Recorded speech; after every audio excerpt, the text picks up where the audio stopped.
I would say bright and early, but it is not freaking bright and early at all. I didn't have any class today, so I got to sleep way in. So, though this is meal number one, I've kind of been up floating around for a while.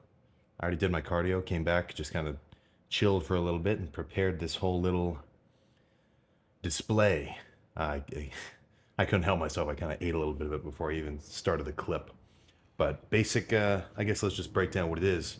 So, 50 grams of protein worth of egg whites out of a carton. Like, it's cool doing the egg whites from like a dozen of eggs. You crack it, separate the yolk, whatever. I mean, I've probably gone through at least hundreds, probably thousands of separated yolks, but then you're just wasting them. It's like, what are you doing? So if you're just going for the egg whites, just buy it in a carton, right? Pour it into the pan, put the pan on a scale, weigh it out to make sure you get your 460 grams, right?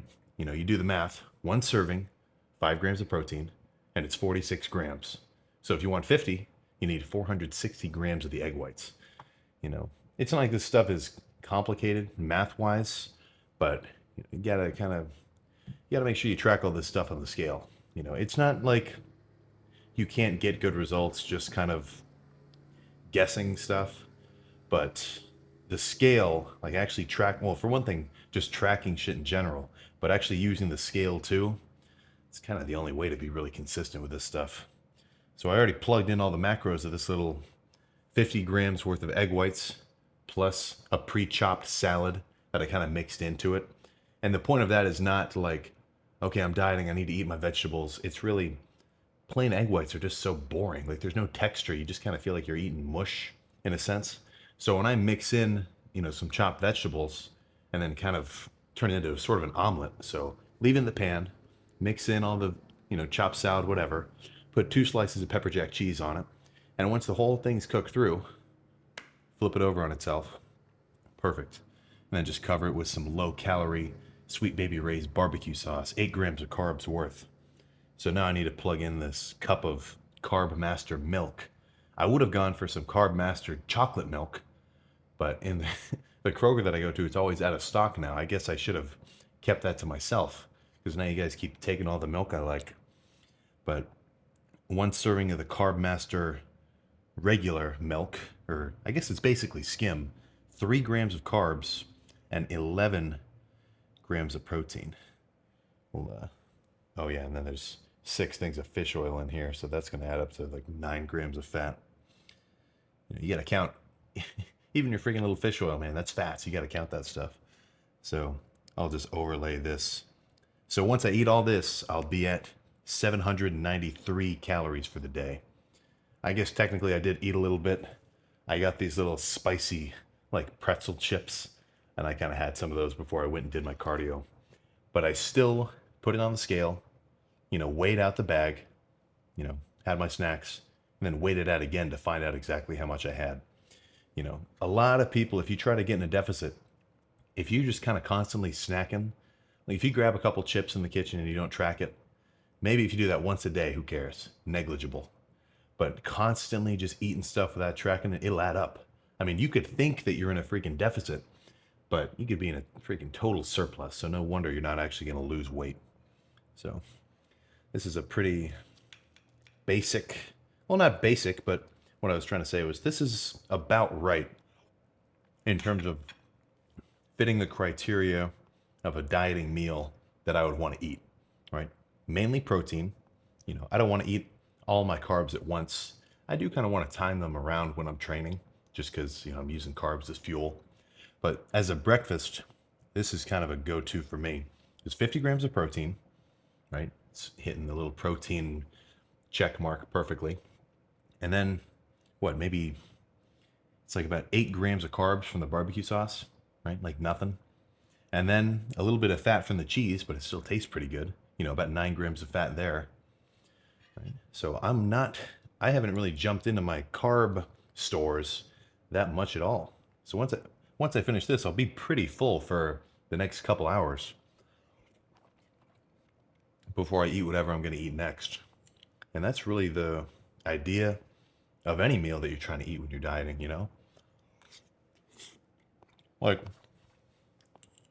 I could have this same amount of calories worth of, like, let's just say, maybe an 8-ounce steak and then some cereal on the side. Like, I could still hit this 800 calorie mark. But all the calories from that cereal and just like the milk or whatever, just like normal kind of sweet foods with a lot of sugar, a lot of carbs, like it's not very filling. It's not really going to fill me up as much. I don't know if you have ever looked this sort of thing up, but there's basically a glycemic index, which is like a almost a grading scale per se on how quickly you can like break down and absorb carbs from different sources. So things like oatmeals, complex grains, like yams, stuff like that. Like that's what you typically call like a complex carb, right? So it's not just going to spike your blood sugar or anything. So when you have like a bowl of cereal, or no, what am I saying? Like a bowl of oatmeal, right? Or like yams, or these complex carbs that don't really just spike your blood sugar, they're going to keep you fuller for longer. So in a dieting context, oh god damn it, what the fuck? I got fucking barbecue sauce on my hostile brand wear hoodie. So what the fuck was I even just saying? Yeah. So when you eat foods like that, like the oatmeal and the yams and stuff, it's gonna make you fuller for longer because it's not gonna give you like a huge up and down on your blood sugar. So in a dieting context, sure you could eat like I've got 200 carbs kind of allocated for the day for me to eat for this diet. I could get all those from just Skittles and ice cream, but it wouldn't make me feel full. So I'd be hungrier even though I'm, still eating the same amount of carbs because sure it would like spike my blood sugar. I'd feel good when I ate it, but then I'd be hungrier way sooner afterwards. So, basic premise, foods that make you feel full but don't have a lot of calories in them. So I'm just going to sit here and, scratch at this for a while. Watch another episode of Jujutsu Kaisen, and then we can fucking jump to meal number 2, which is probably going to be the pre-lift meal, just kind of by guessing based on what time it is now. But we'll see. We'll keep track of the macros too. Wait, let me slam the vitamins first.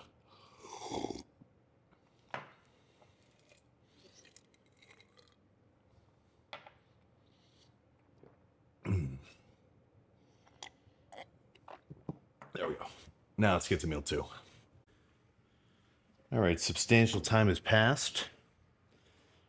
I meant to go fold my laundry and wash my sheets. Did not get done, but whatever. So, meal number 2. I've kind of been scratching at this for a while, but pound of ground beef, 1 slice of pepper jack cheese, 60 grams of low sugar barbecue sauce again, and then 5 grams of fat worth of kind of a buffalo hot sauce. So the ground beef, cook it on its own, and then, actually that kind of warrants some attention. It is a little bit of a process. So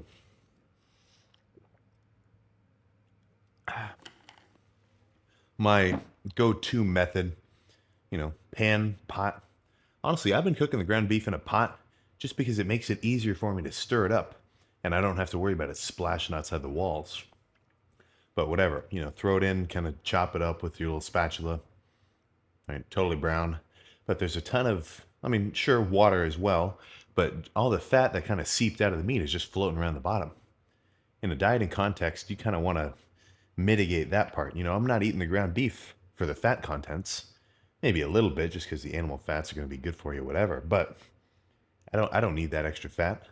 So straight out of the pot, I'll just go outside of the back door, pour the whole thing into a little like metal strainer, right? Shake it around, have the shit fall out, and then pour it back in, add the sauce, the cheese, put it back on the stove a little bit, mix it up, and then it's solid. So that's about 80 grams of protein. I didn't have it all at once. Your body can handle a lot of protein at once, but I have been scratching at this for like the last hour. Well, not an hour, but like maybe 30 minutes. And I'll probably keep chewing on it for a little bit longer. Right now, I don't need to just instantly down my meals like a maniac. You know, I'm not in a rush to hit my 2,500 calorie limit. I'm actually trying to go a snail's pace so I don't, overeat and then end up being hungry later at night. So it's not like, well, actually kind of snacking in general, if you're trying to diet down, is a little bit of a, I don't want to say it's good for you, just because you're kind of constantly like teasing yourself to eat more food. But if you kind of, prepare a meal, obviously you track everything in it, and you can make it last maybe, 20, 30 minutes. Maybe you eat it while you're doing your work or, something or another, instead of just like scarfing it down in 5 seconds, right? It's just going to be easier not to want to eat more food later on, if you kind of understand my logic. So, since this is pretty much the pre-workout meal, I'm going to lift in probably, I don't know, maybe an hour and a half ish. I want to be fully freaking hydrated. So this is about a liter or so worth of water. This is not the pre. This is just some Silo 9 amino acid and electrolyte mix. So when you see a dude walking around with this gallon jug, he's nearly got the right idea, right? He's close. But just drinking water on its own, you're not totally maximizing your hydration. I don't want to sound like a fucking I sound like you're, oh, what's the fucking word I'm trying to think of? Oh, whatever.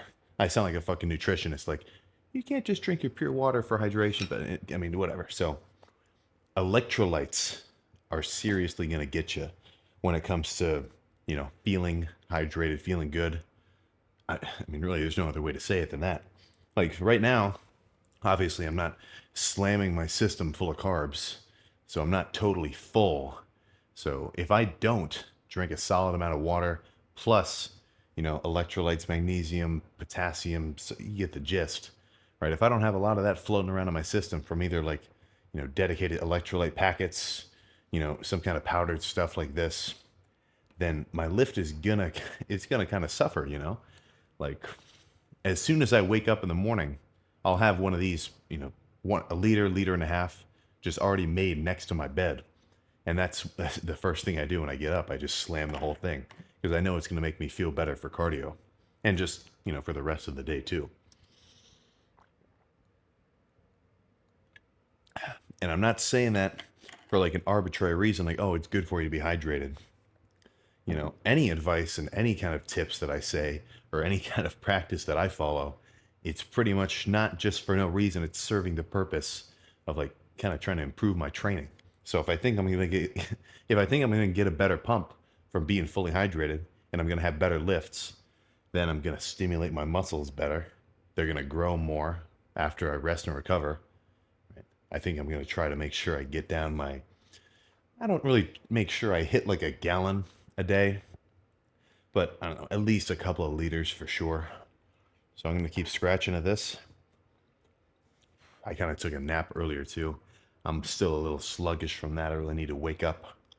But I'm sure once I get driving to the gym, plus the pre's in my system, then I'll be freaking wired for legs. I'm already getting kind of excited for those mid-quad squats. So let's just cut to getting the pre set up.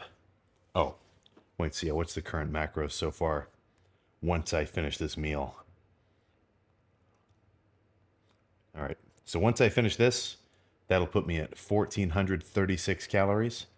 I'll have 100 grams of protein left and about 180 grams of carbs left for post-workout. That sounds about right. So let's cut to the pre-preparation.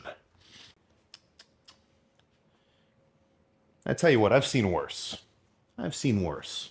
Right? This is a chore. This is not just a total a total hack job of a kitchen. But whatever. Whatever. Let's actually break down what's going on here. So pre intra. That's kind of how it ends up lining up. Usually I'd have oh, it's kind of over there. Well, it's some clustered dextrin, like just pretty much really just powdered carbs, but since So in a bulking context, I'd want to be, pretty much slamming carbs all day long. But intra-workout especially, I kind of want, if I'm already going to be drinking like a liter, liter and a half of water, if I can get 75, 100 grams of carbs in there, then that's another 400 calories into my system that I don't even have to think about. But right now with, the maintaining a calorie deficit, there's no need to have a ton of freaking, carbs in my intra. So I'll just do some more of the blueberry lemonade Silo 9. Refill this from before. So in terms of the pre, I end up doing the same amount. Well, I might be inclined to do a little bit more of the hostility, right? The pre that actually has stims in it on a leg day, just because it's kind of a lengthier lift for me. Like, for me, chest and back, well, I guess I do side delts and rear delts with them now, but, chest and back isn't going to be so taxing on my whole system as a full-on leg day would. So usually maybe instead of just one scoop of the hostility, I might be inclined to do more like 1.5. But then I'll still do 2 scoops of the bloodshot. So I kind of feel like I have to clear this up. I'll get comments that are asking, what's the point of the cut? Like what am I cutting for? Am I dieting for a show? If I'm not doing a show, then what's the point of dieting? Which, I mean, valid point, valid question. So let me kind of elaborate, even though I've kind of said this, maybe 100 times before. So if you bulk hard, like actually fucking hard, you'll kind of get to a point where not only are you kind of going to be plateaued just in terms of your progress, but even just getting the food down. Like if you're eating in a legit surplus, like after a couple months, you'll get to a point, and I don't mean 2 months, I mean like, 4 months, 5, like that. You'll just get to a point where you kind of have to give yourself a little break from pushing all the food. And then, kind of couple that with the fact that your progress is probably plateaued. It just makes sense that you'd want to just reset yourself for the next bulk, right? So the way that my weight has been changing over the last about 2 years that I've been bulking and cutting is this is baseline right here. So this is where I started, and this is where we are now. So bulk for a couple of months, cut for about 2 months, and this point right here is heavier than over here, right? I did a bulk for, 4 or 5 months, 3 months, something like that, 2-month cut, and I'm heavier at the end of that bulking and cut loop than I was in the beginning. And I've just kind of been repeating that climb, cut, climb, cut, climb, cut, like that. Now, in terms of main gaining, if you wanted to try to just do a steady line of growth, do whatever you want. I'm not necessarily saying, well, actually, I'm definitely not saying that that's like the best way to go about it. I'm just kind of saying that that's how I've been doing it for a while. I've got it all tracked in a spreadsheet. That looks pretty cool. I get a little bit lazy with it sometimes, but over the last 2 years, at least a couple of times a week, I'll plot my morning weight, and I can actually see that trend line over time. That's kind of just another benefit of tracking your stuff. If you do it for long enough, you get to kind of look back at the data, and like if you make a little spreadsheet of like a line graph, I mean, apart from the fact that it kind of just proves your progress, it's just kind of fun. So I'm going to add some water to these 2 things. Then we can get in the car and get ready for legs. All right, so I'm a little bit torn right now. I'm trying to think about what gym I want to go to. So I've got basically 2 options. One is like 30 minutes away. It's already 8 o'clock. I don't want to go that far, but I've got the school rec, which is 2 minutes away. It has a leg extension, which is all right. It has a hamstring curl. It's got a hack squat. I'll be able to do my normal squats. But I kind of like the leg extension at the other gym. Yeah. No, okay, no, I know what I'm going to do. I'm going to change it up. I've been going to the school rec center like every day this past week and a half. I want to change it up.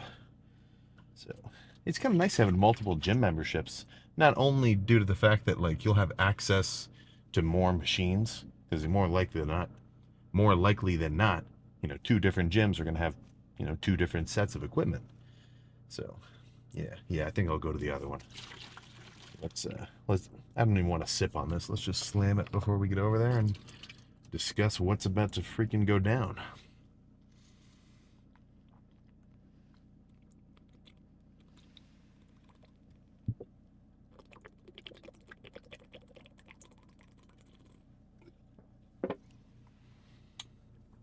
Ooh, sour. I probably should have added a little bit more water. But I did drink that whole, like, liter-ish of the Silo 9 electrolyte mix. So I feel very hydrated at the moment. So, plan for legs, reasonably similar to what I've been doing, honestly, this whole time.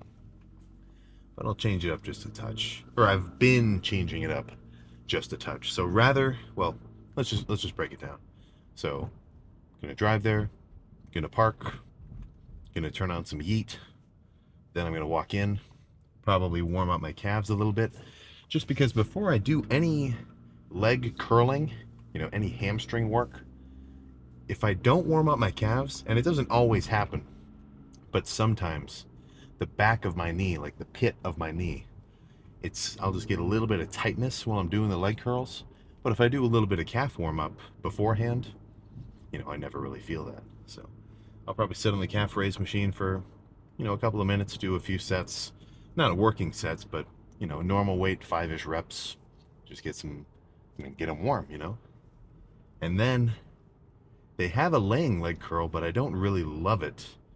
It's kind of grungy. It's like an old Nautilus one, but it needs to be upkept. It needs refurbishment. So I think I'll end up just spamming the seated leg curl that they have there, which I don't have any problem with. I love leg curls. My approach with hamstrings is very similar to quads. It's like almost the simpler the better. Leg curls, love it for hamstrings. Leg extensions, love it for quads. But that second part, I'm kind of starting to change my mentality about. So maybe 4 sets of heavy leg curls seated. Maybe some RDLs. Maybe. I'll have to see how I feel. But I mean, I'm pretty satisfied with a solid hamstring day if the only thing I do is sit on that seated leg curl and just spam out set after set until I've done, all 8. Because by then I'll feel, fucking fatigued. Hamstrings are pumped up. That's what I'm aiming for, right? And after that, no matter what I start with for quads, even if it is leg extensions or squats or whatever, I'll always go to the leg extension just to get warm first. Because, it's like physically, muscularly, like I could probably squat pretty heavy without a warm up, but my knees would just kind of be like on fire. So, light single leg stuff, going back and forth, couple of reps, gradually increasing the weight, just warming up my whole little patella, all the other tendons that are going on in my knees. Just makes me feel better on my first actual working sets. So, I might start with leg extensions. I definitely want to do some barbell squats, mid quads, once I'm pre-exhausted so I don't have to go so heavy. There's a pendulum squat here, which I like. I'll probably try to get some of those going too. There's a machine leg press, potentially a leg extension drop set, What I'm saying right now, it's not really like exactly what I'm going to do in terms of exercise selection. I'm just kind of breaking down some of the stuff I have at my disposal. Because I don't know what I'm going to do until I'm actually in the scenario, in the gym. Once I've already finished hamstrings and I see how I feel, that's when I really kind of decide what I should do. Because, for whatever reason, one day squats just don't agree with me. Maybe my hip feels kind of weird or my back hurts, or kind of rare, but sometimes if you ever fuck up your shoulder, like your rotator cuff, I've messed it up pretty decently before. Never surgery level, but like even the action of getting under a bar for squats was like, no, I gotta take a break for a while. If that's you, this is a little bit of a total tangent. You gotta see if your gym has a safety squat bar where it's just the pads and you get to hold on to the handles in front of you. Very good alternative. That's what I was doing when I kind of messed up my shoulder last, which was I don't know. It was a while ago. I've been pretty good. Probably from all the rotator cuff warm-ups that I've been doing. So let's think about what else is supposed to go down. Yeah, nothing. I'm definitely going to do some calves at the end. Plus, I need to do more direct adductor work. So, adductors, not to be confused with abductors. You know, that's the machine where you're squeezing your legs together. First is the one where you spread them apart, where you're trying to, get a bigger booty. Not really a machine I'm interested in, but, perhaps if you're part of the 3% female viewership watching this, then that's you. Good on you. But for me, the adductor machine where you're squeezing your legs together, for one thing, I just think that movement is awesome for stability. Like, I feel very sturdy squatting when I've been doing my adductors for a while, and just having them be, more developed just kind of makes me less prone to wobbling or whatever else. I should do it more because my left adductor, it's not pulled, but it's like slightly tweaked. I need to, toughen up that little area. If I squat too heavy, it kind of fucks with me. But, just by adding the adductor machine at the end of your lift, I think if you've never done it before, over the course of weeks, if you still squat and leg press and stuff like that, you should begin to notice a difference. I would hope, at least. And when I do adductors, it's not really a balls to the wall set. Like, I'm not like getting amped up or putting on a hype song for my adductor sets. I just kind of throw the whole stack on. 10 reps, really kind of burn out. Because it's not very hard to reach failure. Like, I can kind of get to a point where it just doesn't want to move anymore. Then I rack it, watch 10 TikToks. All right, it's been a minute, let's do another one. Any stimulation of a muscle is better than none. So if you, this is a total cope style situation. But if you're gonna skip calves completely, I mean, if that's your alternative, like if you don't want to do a dedicated calf workout, I mean, maybe just sit on the freaking calf raise for a couple sets. You don't even have to go crazy, but just, like I was just saying, any calf stimulation, any muscular stimulation is better than none. But really, that's stupid. You should just be, hitting everything nice and hard. I kind of sound like a chump for saying that I'm going easy on them. So I still make sure they're good sets, but if the main muscle groups of this lift are hamstrings and quads, adductors are kind of the side dish. And I'll get some calves going as well. I need to get back on my daily calf routine. I kind of slack off on calves sometimes. I'll go on like a calf hiatus. And it's not like my calves are small, so I'm not totally screwed in the calf department, but I do want some freaking, big drumsticks below my knees. So post lift, 8 sets of heavy calves, that'll do you good. So enough talking about it, enough freaking teasing it. What am I even saying? We're about to go do it. So let's just get in there for that first set of hamstrings, whatever that ends up being. Okay, so I played around on the laying hamstring curl while I waited for the seated hamstring curl to open up.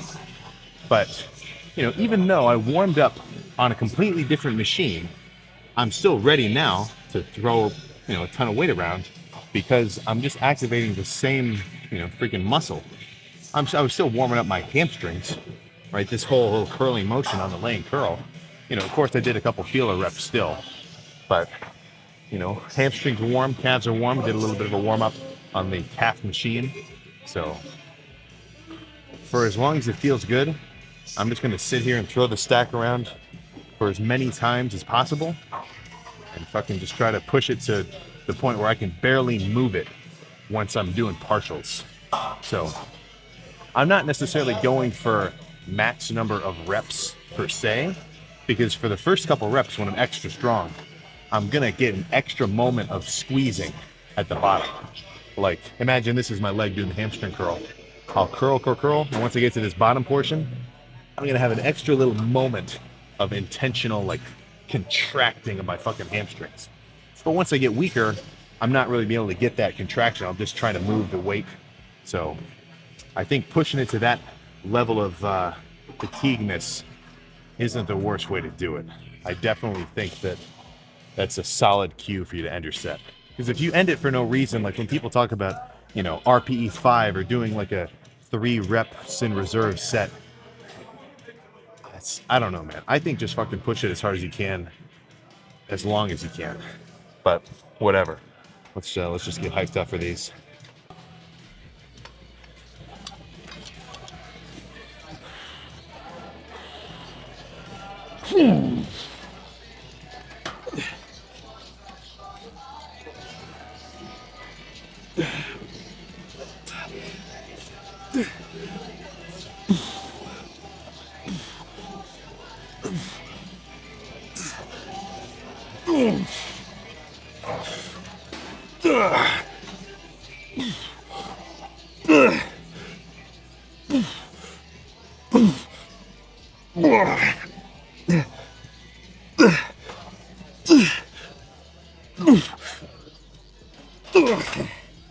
Okay.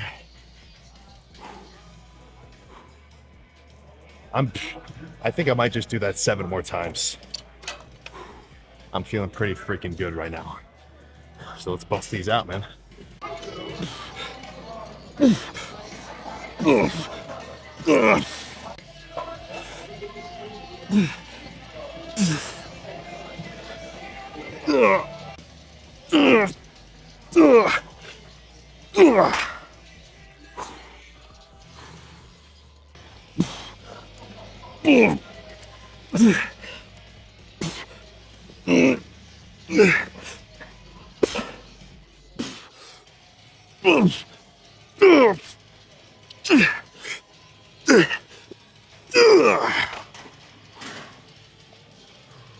Three more.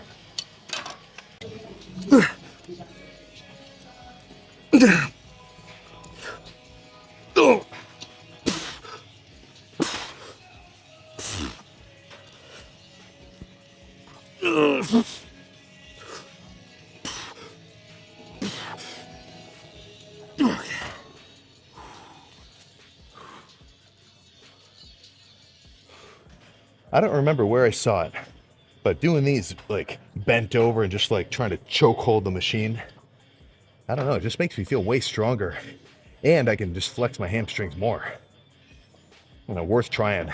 If you've only ever done them like this, you know, maybe try some shit where you get a fucking rear naked choke on the machine. But hamstrings is starting off fucking 10 out of 10. This is perfect. So let's just maintain this degree of intensity for quads. And before I know it, I'll get to sit down in the car and say, oh yeah, that was a good one.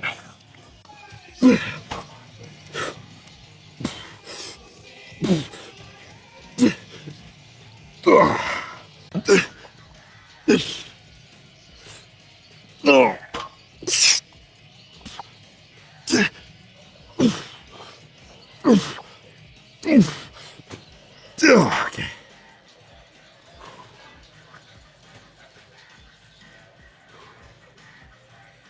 All right, I am perfectly satisfied with hamstrings.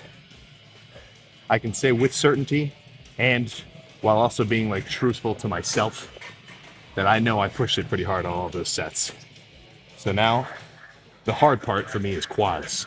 Quads is a bit more taxing, not just physically, but also kind of mentally, because a set of squats, the uncomfortability factor is much higher. Like for me, for whatever reason, I'm very comfortable taking a set of hamstring curls to absolute failure. Like it's not really even a challenge to get to the point where I can barely even move the weight.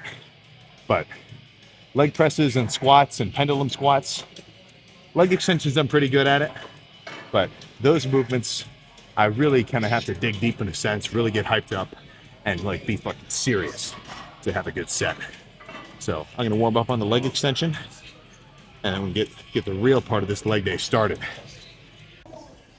This is a leg extension where I can actually like smack some plates on the side of the stack and make it heavier. Usually if I couldn't do that, then I'd want to start off with like some single leg sets just so that, you know, I could actually go as heavy as I want to. Because you got to think, if you can do the stack for, you know, more reps than you would like to for a working set with both legs at once, then you could get more weight at your disposal just by doing one leg at a time. But it ends up taking a little bit longer. It's kind of time intensive. So if I got the ability to slap 2 plates on the side of the leg extension, what do you think I'm going to do? So I think 2 sets here, and then I'll see how I feel. And then some pre-exhausted squats are going to be thrown in. We'll have to see how the workout progresses.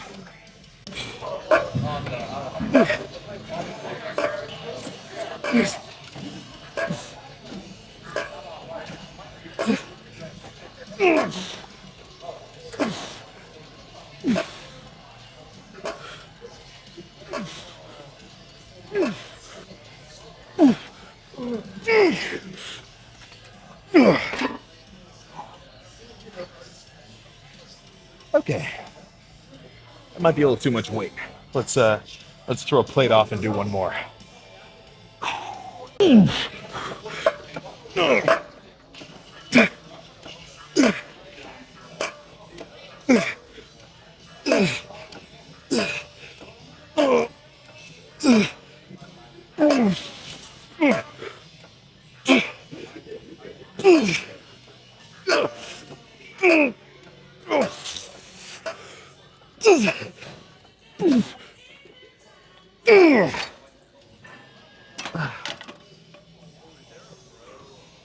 Okay. Quads are opening with a good start. Let's do some freaking squats, goddammit.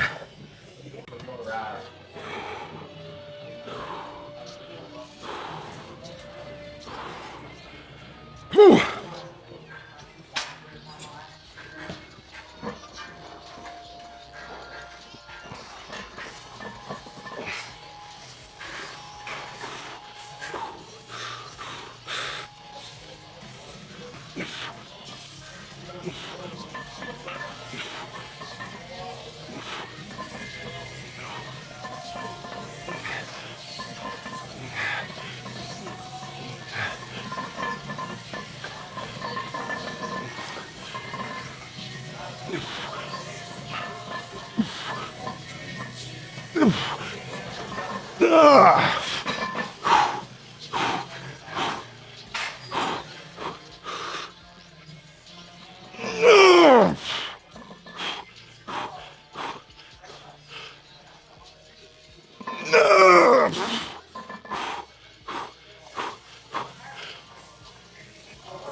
Oh.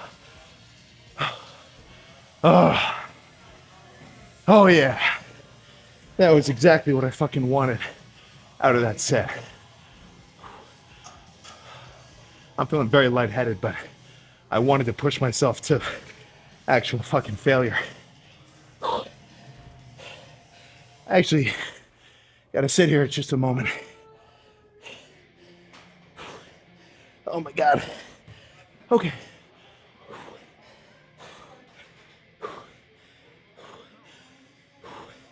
Let's do that at least one more time. Fuck. Oh shit. Ugh.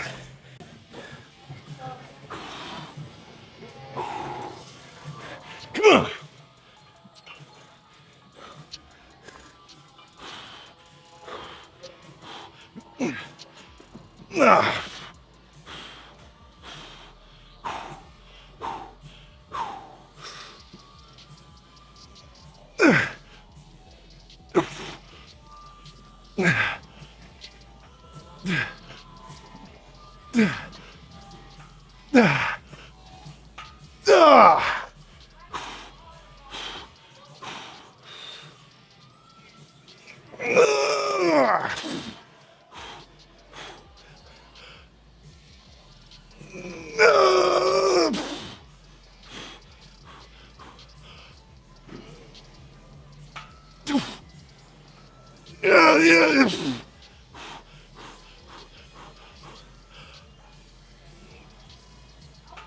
Fuck. Ah. Oh. Oh. I started to fall forward a little bit on that second to last one. I'm glad I saved it though. Jesus, dude. I've been babying my quad workouts. Squats are where it's fucking at. We got at least 2 more with 4 plates. Shit.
Okay.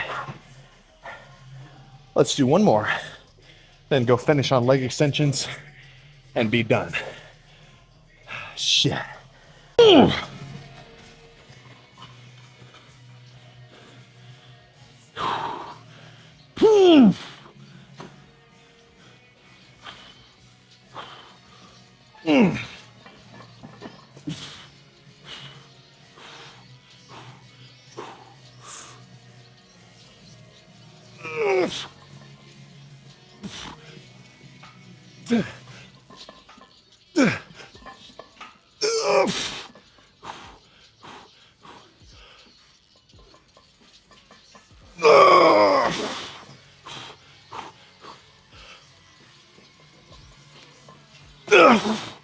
fuck.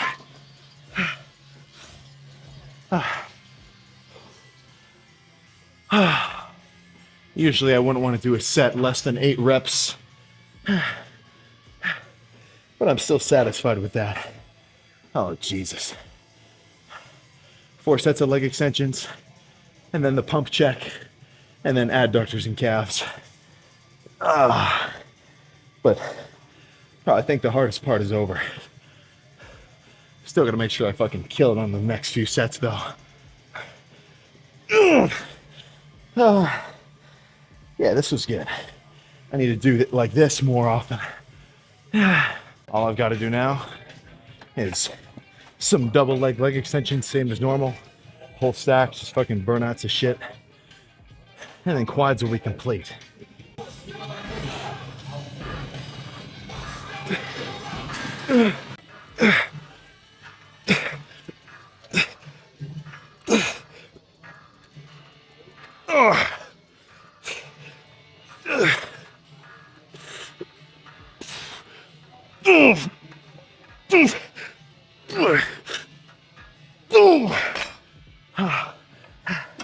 All right. Let's go check this freaking leg pump before we come back for what I would kind of describe more so accessory style work. Oh, fuck. Yeah. Shit. Okay. Let's turn down the exposure a touch and then see what we're working with. There we go. All right, so last leg day, if you watch the whole thing, you know I kind of said to myself, I didn't fucking go hard enough on those squats. Like the sets of squats that I did last leg day, I know for a fact I called them earlier than I should have. I just wasn't being that intense. So this is kind of the bar that I should be meeting because I'm very satisfied with this leg day. Obviously it's not over. I've still got adductors and calves, but you know, that's not, the stakes aren't so high with those sets. So with those sets of squats, dude, I'm glad I could push myself like that. And that should be my bar Like the most that you can do is the most that you should do, if you kind of understand what I'm saying there. And that doesn't have to necessarily be like, I'll do the poses in a second after I say this little point. That doesn't necessarily have to be like quantitative number wise. Like I could still be totally satisfied with this leg day if on those sets of squats, like first set at 10 or 8 or 12 or whatever I did, if I hit failure at 3 plates versus the 4, I'd still be perfectly satisfied with that because I'm not a freaking power lifter. You know, like the weight is cool, but in a bodybuilding context, in a hypertrophy context, it's all about just your intensity. You get what I'm saying? I could see a set of, like, let's say there's 2 bodybuilder style dudes, one huge, one more intermediate, beginner level, right? If I watch that smaller dude do a set of 225, and I can tell for a fact that he pushed it to the max and he hit fucking failure, I am way more impressed by that set, and I'm way more hyped up by that set than a set of, even if a dude did like 6 plates for 2. Like, I mean, obviously it's a feat of strength, but you know, being conducive to actually making gains, that's all it is. It's just for show. You know, that's why you're never going to catch me do a fucking 1 rep max. For my purposes of fucking growing muscle, it just serves no purpose. So to go hard, no matter how strong, well rested, hydrated, well fed you are, you know, for you to just push to the limit regardless of your external circumstances, right? That is what the enlightened lifter is capable of every lift. So he's on the phone with somebody. No, so even if I'm sick, well, if I'm sick or if I feel like shit, you know, I'm still prone to have a little bit of a lower intensity lifts. You know, nobody's fucking perfect. Today I felt really good, so I was perfectly primed to have a really good lift. I kind of set everything up well. Got a ton of sleep, super well hydrated, solid amount of food in my system beforehand, even though I am in a deficit.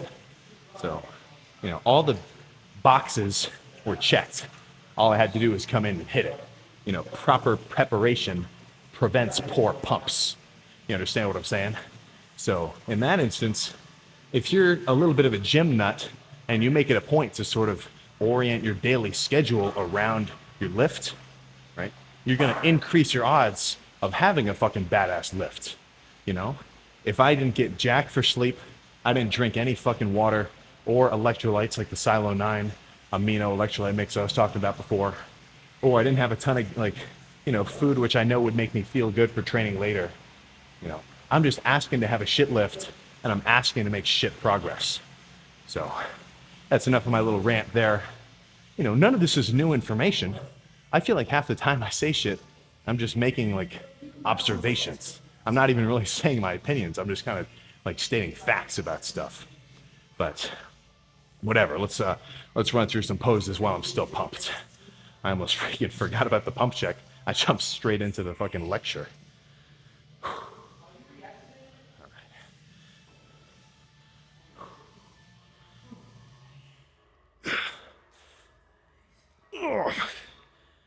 Dude, holy shit. This is a fucking sick pump.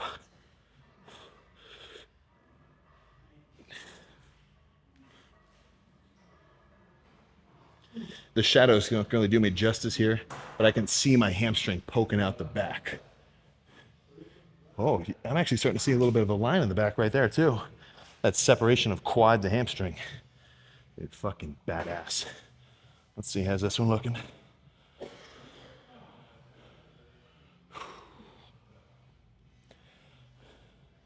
Yeah, same thing.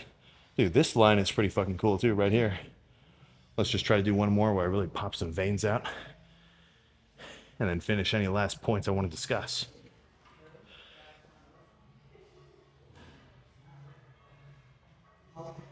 Oh my God. Dude. Left quad just turned into a freaking road map. Very nice. So I'm going to collect myself and go slam some adductors. All right. Legs have been completed and I'm freaking satisfied. So I was going to record some of the calf and adductor sets that I was doing, all I did was I sat down and just spammed 8 sets of adductors, where you sit down, you squeeze your legs together, and then 8 sets of calf raises on the, not the normal calf raise machine, the one with like plates on the end of it. This one is kind of just like a stack loaded thing with a little pad that moves back and forth. I liked it, but one of the guys who came in, one of the workers, he like really turned up the music. So, I didn't want to deal with any kind of copyright, whatever. So, just imagine what 8 sets of those calf raises and adductor sets look like. And if you don't want to imagine, just go back to the last video where I showed one of the sets of some calf raises. But, you get the gist. 8, I wasn't going to absolute failure, but, 8 sets, solid amount of weight, enough where I was getting a really good burn at like 15 reps. And then same thing with the adductor machine too. I could tell my first 2 sets, my adductor was kind of tight. Like I could sort of feel a little bit of a twinge. But as I kind of warmed up to it, just bouncing around the whole stack, I definitely got to toughen up those stabilizers for sure. I didn't tweak it on those squats, but I could definitely feel that they were kind of starting to come into play a little bit. Well, a little bit more than I would like. So not that it's bad that they're coming into play, but I need them to be a little bit tougher, right, to be able to handle that.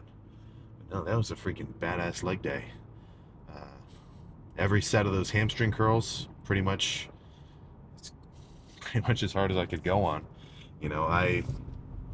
Like I was saying, I mean, it's not very difficult for me to hit failure on the hamstring curls because I can just, reach a point where I just can't do any more reps, or at least can't really fucking move the arm anymore. Squats, those were good. I probably could have got like another rep or two. Like if I was extra hyped up, I probably could have got maybe 1 or 2 more. But that was definitely up in the range of intensity where I'm satisfied with it. If you could have got 5 more, then, you got to do some self fucking reflecting. But in the case of like hitting failure, you're technically capable of doing more. Like if my quads were hooked up with like fucking electrodes and they were controlled by a fucking little electronic thing that would like zap me and contract them, I'm sure they were capable of maybe another rep or 2. But as much effort as I could bring to the table on them, at least the ones where I actually hit failure, that was about as much as I could do. So that's how I should be doing it. I think I definitely get some strength gains out of the way that I have been squatting. I haven't done it for a little while, so if you haven't watched any of the spring bulk videos, then you wouldn't really see it too often. But my approach to quads was basically one crazy set of squats after a good warm up. Like I would do a plate, 2 plates, 3 plates, 4 plates, like 2 or 3 reps each, and then I would do one set of like, I was getting up in the 500s for like 10, 12, around there, and then re-rack it, and that was it for squats, which definitely contributed to some growth, I'm certain, plus some strength. But I think doing that force, like for me to do a leg day of like that set of squats and then the rest of leg extensions compared to what I just did, 2 leg extensions kind of priming my quads, then 4 sets of 4 plates, even though it's a little bit lighter, I think doing that much volume with the pressing is going to do me good. I think if well, not if, I'm going to implement this style of quad training for this bulk, and I'm pretty excited to see if I get a little bit of extra gains in the quads than I have before, because I think I've been slacking on pressing stimulation for quads. It's not very hard for me to just do a leg day where it's almost all leg extensions, because I get a really crazy pump, I feel fatigued, I move a lot of weight around, and my quads are still sore. So I don't think I've been doing it wrong, but I think I've been lacking on the pressing for quads. So I'm excited to see if that'll thicken up my legs as this bulk will begin to progress. Obviously, it hasn't started yet. So definitely It was definitely freaking hard doing those sets of squats back to back. I was almost like, I kind of felt like a little bit of a chump, but I was kind of getting ready to fucking lay down on the floor to catch my breath, just because sitting down on the little exercise block or the wooden block I was sitting on between sets, I could kind of tell my lower back was just like burning. I was kind of starting to get a little bit of a lower back pump, but I didn't want to lay down on the fucking floor. I didn't push myself lay down on the floor to recover level. I didn't push myself that hard. But in between sets, dude, I'm taking a seat to catch my breath, especially on a leg day. I kind of felt like a fucking power lifter. When I was doing those sets of hamstring curls, I dragged a chair over from like kind of the living room section of the gym, like the lobby basically, right next to the hamstring curl, just so I could take a seat and relax between sets. Oh fuck, I felt a sneeze coming on. So, plan now. I've got 1,000 calories left. Dude, it is so fucking late. The leg day itself kind of took a while. I think I was in there, including the adductors and calves. I was in there like 2 hours after kind of a warm up too of like so, plus like an hour of talking at the end. Yeah, I've been in there for quite some time. So I think I'll just do one big meal, then go to bed feeling full. That'll be nice. These full day of eating videos are a lot easier when I'm dieting down, just because there's not so much food to record. It's just not so much freaking volume. But don't worry, I'll definitely show off whatever is getting thrown down my gullet once I start getting up into the 5,000 to 6,000 calorie range. Don't you freaking worry. So, cardio in the morning, as always, ideally, as freaking always, and then chest and side delts plus calves. Going for some. Well, I'll see how they feel. I'll see how they freaking feel with calves. I want to train them as frequently as possible with, and basically my judge of whether or not I'm going to throw calves in at the end of a workout or save them for the day after is if they're still sore. Because for the most part, your calves are a pretty resilient muscle, right? This is kind of bro science logic, but it's still legit. You're walking around on your freaking calves all day, right? They're used to, being worked.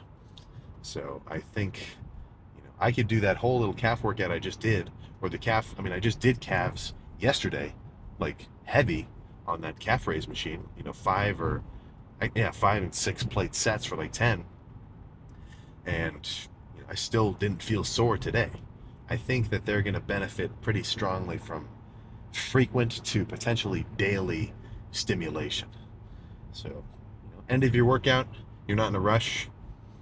Go pop a squat on the calf machine, do a couple of sets, man. You'll get something out of it for sure. Definitely more so if you just skip calves entirely. Come on. And having big calves, or at least having calves that are proportionate, just makes your legs look cool. Just makes your freaking leg look cool. So that's pretty much all I got to say for the car talk. I mean, good lift. Now all we got to do is get home and see what this final meal is going to be. I only had freaking 3 today. Reasonably spread out, so it doesn't bother me. I'm not in an insane deficit. Like, I'm not show ready level. I'm not worried about having like a perfectly spread out like influx of proteins, because I'm not worried about like going catabolic. So if I'm cutting down, I don't mind doing like kind of just a 3 meal day. Yeah, holy shit. Just a fucking, basically a breakfast, lunch, and dinner. Yeah, whatever. But when I start bulking up, if I'm doing, 5,500 calories for the whole day, I want to spread it out a little bit more. I don't want to do like a 2,000 calorie breakfast and a 2,000 calorie lunch and a 2,000 calorie dinner. Like 2,000 calories on a plate is not nothing. That's a considerable chunk of food. For just the average Joe, I mean, looking at the FDA's like caloric recommendation, like 2,000 calories is the amount of food a fucking normal dude eats in a day to maintain his weight. At least, of a normal like weight, like I don't know, maybe maybe $1.50 or something. So to eat all that in just 3 meals, it just doesn't make sense. Why would you want to do that? So it's gonna be easier for me to get in all my food if I spread it out. So maybe I'll try to eat a big breakfast, maybe 1,500 calories, something, and then 800 calorie meals throughout the day. Cool. Not that I really do like specifically planned meals. Like I don't really meal prep per se, just because I have access to my kitchen pretty consistently throughout the day. Even when I have a lot of classes, like tomorrow I've got class from 8:30 to 4, but I've got like hour and a half breaks in between, so I can just ride the bike back to the house, make some food, then go off to do whatever I got to do. Now, one of my classes I do have a little bit of a not that long of a break. I've only got like 45 minutes. So I don't really want to come back to the house. I won't really have time to really make a meal and then go back to my next class. So if you're gone for a substantial amount of time, I'd say more important if you're bulking, just trying to get a steady intake of food. If you're away from your kitchen for more than, yeah, I'd kind of, I'm not one to say like you need to eat every 2 hours to grow, but I wouldn't want to go more than 5 hours without eating on a bulk. Actually, I probably wouldn't want to go more than 3 hours without eating on a bulk, just because that's going to make me have to eat a lot of food later in the day. So, if you've got like, yeah, I'd say if you're gone for longer than 3 hours, you're going to have to prep some shit. It's not that hard. I mean, get some Tupperware containers, buy some Ben's, I forget the brand, whatever, just like some instant rice packs, cook some beef, chicken, pork, whatever your, you know, meat of choice is. You can have freaking 50 grams of steak, 120 grams of rice, well, 120 grams of carbs worth of rice in a little Tupperware thing, and it'll only take you like 10 minutes to prep that. So, no matter how you go about it, as long as you stay in a calorie surplus, you're going to end up gaining weight. Inversely to that, you have to be in a calorie deficit to lose weight. In a lifting context, losing weight means losing body fat. Gaining weight means gaining muscle along with a touch of fat. You kind of can't avoid it. So if you think you're bulking or if you think you're cutting, but your weight isn't changing and visually you're not seeing any differences over the course of weeks, then, you're doing something wrong, man. You got to readjust. You got to actually start tracking your shit on a food scale. Bust out like a macro tracking app. I use the stupid simple macro tracker. I'm not saying that's the best one. That's just the one I end up using because it's stupid simple. So let's just get back to the crib, shower off, put some pajamas on, see what this last meal is, and then go to bed. All right, so now is this is not the post-workout meal, even though it is the post-workout meal. So I don't know what I was thinking. I just did not record myself when I ate last night, but I just recreated the same thing. Oh, close enough, a little. So 75 grams of protein worth of egg whites, 2 slices of American cheese, right? 9 grams of fat total, 4 protein, 2 carbs. Another 8 or 9 grams of carbs worth of sugar-free barbecue sauce, and then some chopped salad just to kind of give it some body or whatever. And then for carbs, I had 2 packs of Ben's original microwavable rice. So I kind of ended up saving all my carbs for before bed. So right now I feel pretty freaking full. I got to sleep in again today. So I don't usually do well, if I'm responsible and I wake up early, I usually do my cardio fasted and then I come back and eat. But I was kind of freaking hungry, so I'll eat this little egg salad, barbecue sauce, cheese concoction first, and then go get my cardio going. So the final calories for last night, I went a little overboard. 2,718. I was kind of aiming for 25, but when I had those 2 packs of rice, it kind of sent me over. You know, I say I've been aiming for 2,500, but really I've been floating around like, 28, 3,000 sometimes. You know, I'm not in a massively steep deficit just because I don't have a, like, the goal isn't necessarily to get shredded. You know, like I was saying beforehand, I am dieting to, lose body fat, but it's not for a show. The whole point is I'm just sort of resensitizing my system so that, in a couple of days, once I start this next bulk, I'll be, hungry for as much food as I'm going to want to eat. And, you know, just the process of bulking and cutting, in the bulk, you're going to be a bit softer. So at the end of it, if I'm done bulking, I've kind of plateaued my weight, I've maxed out whatever, I'm kind of a little bit extra soft. So what's the point of just repeating a bulk if you're just maintaining the same kind of weight, whatever?